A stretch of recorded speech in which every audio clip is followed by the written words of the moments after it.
Saudara Kepala Unit Pelayanan Syariah Pegadaian Cibeber ditangkap Kejaksaan Tinggi Banten. Dia korupsi senilai 2,6 miliar rupiah yang digunakan untuk pelesiran dan trading online.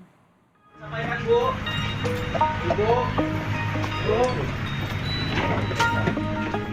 Kejati Banten menahan seorang petinggi kantor Pegadaian Syariah di Serang, Banten inisial WR terkait gadai fiktif. Tersangka menerbitkan sejumlah produk gadai fiktif dengan total kerugian 2,6 miliar rupiah. Ada 3 produk gadai fiktif yang dibuat tersangka. Yang pertama, membuat dan menerbitkan RAN fiktif dengan 90 transaksi menggunakan 40 KTP tanpa izin dan jaminan emas imitasi. Total transaksinya adalah 2,3 miliar rupiah. Yang kedua yaitu membuat produk arum emas fiktif sebanyak 6 transaksi dengan menggunakan KTP orang lain dengan nilai total transaksi 230 juta rupiah. Yang ketiga adalah membuat 3 transaksi penafsiran emas dan berlian di atas ketentuan taksiran yang ditetapkan senilai 54 juta rupiah. Tersangka menggunakan uang hasil gadai fiktif itu untuk keperluan pribadi seperti trading dan jalan-jalan ke luar negeri.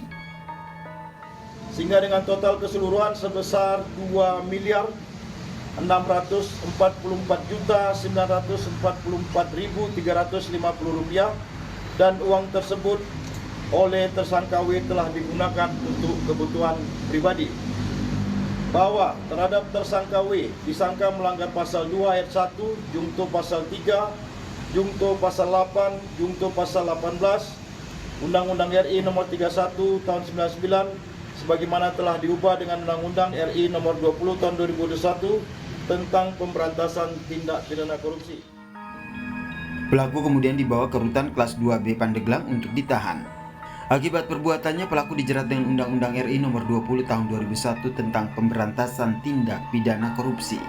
Suherdi, Kompas TV, Serang, Banten. Lalu saudara, seperti apa perkembangan penyidikan kasus ini? Kita bergabung dengan jurnalis Kompas TV Suherdi. Herdi, jumlah yang fantastis ya, 2,6 miliar rupiah. Benarkah uang hasil gadai fiktif ini digunakan untuk pelesiran ke luar negeri dan untuk trading? Ya, saudara Ivo dan pemirsa, bahwa betul bahwa dia tersangka W ini hasil dugaan korupsi pegadaian fiktif ini dibuat kebutuhan pribadi seperti hiburan ke luar negeri, rekreasi dan hiburan yang lainnya, dan banyakkan dipakai untuk trading online. Hasil dugaan korupsi total senilai 2,6 miliar ini, dan senilai ini kebanyakan untuk trading online dan sebagian itu untuk rekreasi hiburan untuk keluarganya, dan W ini dilakukan semenjak bulan November, bulan Januari tahun 2001 hingga November tahun 2001. Itu. Herdi, kabarnya ini kan ada 3 modus gadai fiktif. Benarkah ada 3 modus ini atau ada modus yang lain yang digunakan pelaku?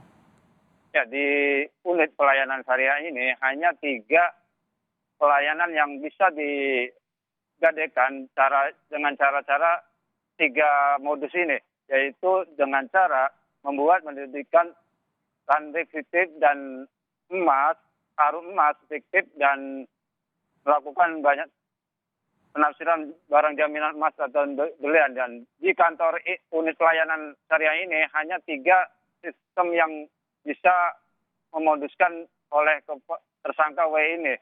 Ivo. Baik, Herdi, apakah ada kemungkinan ada tersangka lain? Mengingat ada sejumlah gadai fiktif dengan jumlah uang yang cukup banyak.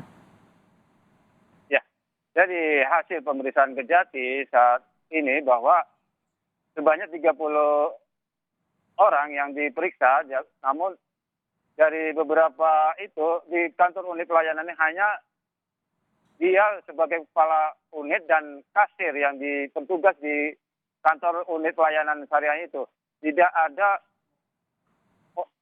tersangka yang selain itu, dan hasil itu masih pengembangan oleh pihak Kejati Banten, dan beberapa saksi yang dari keluarga dan korban yang dianggapnya dipakai oleh KTP sama dia bahwa akan diperiksa kembali untuk apakah ada tersangka lagi di pegadaian fiktif ini. Ivo. Baik, berarti kita masih menunggu bagaimana pengembangan kasus gadai fiktif ini. Terima kasih banyak atas laporan Anda, Suherdi, melaporkan langsung dari Serang, Banten.